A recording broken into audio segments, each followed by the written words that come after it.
Habari kubwa hii leo na ya kusikitisha ni kwamba mkurugenzi mwenza wa Samsung Electronics Han Jong-un amefariki dunia kutokana na mshutuko wa moyo akiwa na umri wa miaka 63 kwa mujibu wa msemaji wa kampuni hiyo.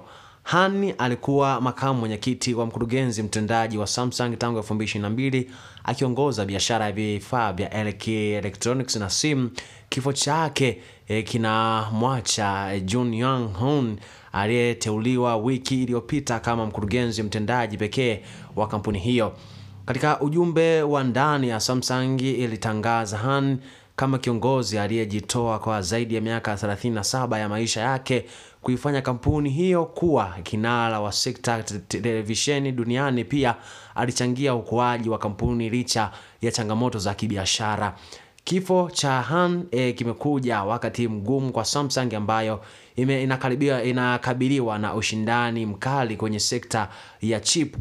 Kitendo chake cha semiconductor kimeachwa vyema na Taiwan Semiconductor Manufacturing Company TSMC katika utendaji wa chip za kisasa either kwenye sekta za memory chips.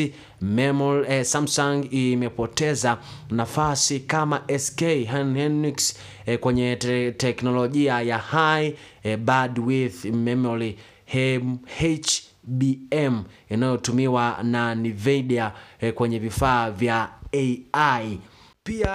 Kwenye mkutano wa mwaka na wawekezaji wiki iliyopita, Han aliomba radhi kwa kushuka kwa thamani ya hisa za Samsung na alitabiri mwaka mgumu wa 2025 kutokana na hali ya uchumi wa dunia. Pia alitangaza mipango ya ununuzi wa makampuni mengine ili kuimarisha kampuni. Han alijiunga na Samsung mwaka 1988 baada ya kuhitimu shahada ya uhandisi wa umeme kutoka chuo kikuu cha Ihan.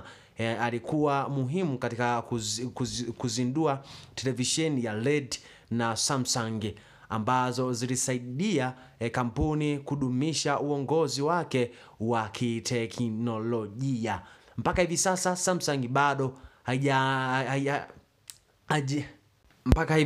Samsung bado haijatangaza mrithi sahihi wake wa kampuni hiyo ya Samsung. Endelea kufuatilia Bea TV.